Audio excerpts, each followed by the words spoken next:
نهی مهایەکی ئی ساڵ ڕوونشنا یەکەیە پەرلەمانی عێراقێدا سەرۆکی پەرلەمانی و دوو جێگیر هاتن هەڵبژاردن.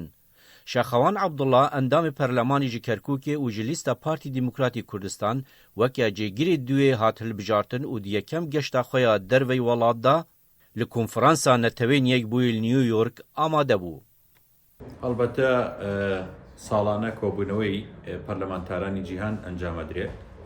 دوو ساڵی ڕابردوو بەهۆی پەتای کرۆناوە ئەو کۆبوونەوانە نەکرا لە ڕێگای ئۆنلاین دەکرا. ئەم ساڵ حزوری بوو لە نیویۆرک لە بارگای نەتەوە یەکگرتووەکان ئەو کۆبوونەوەی ئەنجامدرا. بابەتی بیئە، ژینگە، بابەتی تەندروستی، سیاسی، ئەمانە هەموو باس کران لەوێ. مۆزوعی ئافرەت، مافی ئافرەت و منداڵ لە کۆبوونەوەکەی مۆکو عێراق گوتاری خۆمان هەبوو لەسەر کۆی ئەو مەسەلانە و ماوەی هەردوو ڕۆژ حزورێکی باشمان لەو مۆتەمەرە هەبوو. هاتنیشمان بۆ نیویۆرک لەسەر ئەو بابەتە بڕەغمەوەی کاندێک بابەتی زروفی سیاسی هەیە لە عێراق، بەڵام بە باشمان زانی بەشدار بین لەو کۆنگران.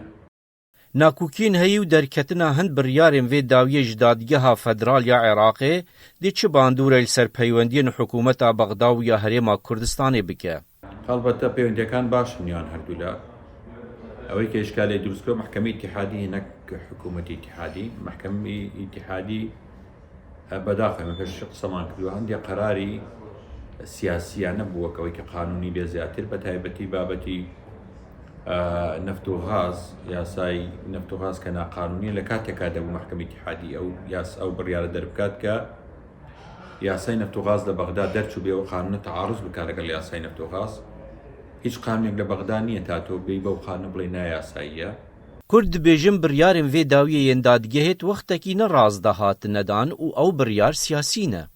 طبعا محکەمەی ئیتیحادی ئەم داوا بۆچی دەڵێن سیاسیە؟ تەوقیتی دەرچوونی قەرارەکە ئەم داوای ساڵی 2012 واتە نزیکەی 10 ساڵ بەر لە ئێستا. بۆ ئێستا ئەم داوا قەراری لەسەر دەدەن بۆ لەم تەوقیتە. پێمان وایە استهدافێکی سیاسیە بۆ تەعتیلی تەفاوزاتی تەشکیلی حکوومەتە. ئەوان ناوی دەنێن ڕێگە چارەیەکە بۆی کە تەفاوماتی زیاتر بکرێنە خێرەمە تەعتیلەوە تەعزیمی وەزعەکە زیاتر. بۆیە خوێندنەوەکان لەو منتەڵەقەی کاکوشیار زێباری داوایەکی ساڵی 2018 بووە، چووەتە محکەمە بەردەم دادگا، هەموو ڕێکاری قانونی خۆی کردووە و ئێمە وەکو پەرلەمانە بەرەوەی داواکە لەسەر ئێمە بوو و مەسەلەی قانونی خۆمان ناردووە. داواک بەراعەتی کاکوشیارمان ناردووە بۆ محکەمە لە جیاتی ئەمرەویلایەکە هەڵگرێ ئیستیبعادی کردووە لەبەری لە پەرلەمان. ناکوکیên di nava hêzên Kurdî da bi taybet di nava Partî û Yekêtî Dalbexda û bandora li ser bihêziya wan.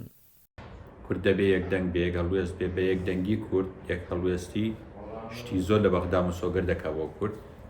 پەرتەوازایی خراپە و تا ئەو ئاستەی کە بەداخەوە ئەو تانانەی کە دراوە لە پارتی لە لایەنی یەکێتیەوە بۆ زیاتر.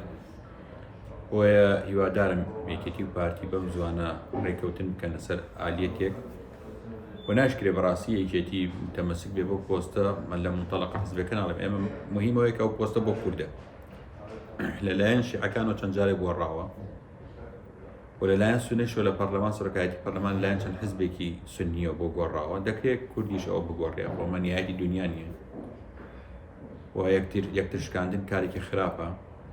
ئومێدەوانی ئەو پرۆسەش کۆتایی پێ بێ و دوجار پارتیوێکی دوو هێزی سیاسی گەورن بە پۆستەکان تعریف ناکرێن. Plana Perlemanî bû pirzgirêkên helavîstî û madên destûrî yên ku nehatine çareserkirin.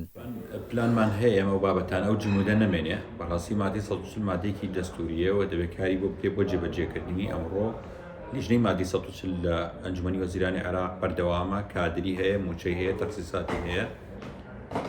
لە پەرلەمانی شاوکار دەبین بۆی کە تەخسیساتی مادەی 140 بەردەوام بێت ساڵانە و لیژنەی کاتی لە ناو پەرلەمانیش دابنێن بۆ جێبەجێکردنی مادەی 140 و ئەو لیژنانی کە هەند بۆ ئاساییکردنەوەی کەرکووک و سنجار دەبێت تەفعیل بکرێتەوە. ئێمە لیژنەیەکمان هەیە لەسەر ئاستی نەتەوە یەکگرتووەکان کە بەڕێز ژنێن بلاخاص سەرپەرشتی دەکا، لەگەڵ پێکاتەکان تەفعیلی دەکەین.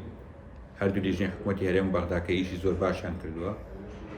هێزی مشتەرەک کە ئەمری پێ دەرچووە لەلایەن سەرۆک وەزیرانەوە بچن سەر ئەرز ئینتیشاریان پێ بکرێت.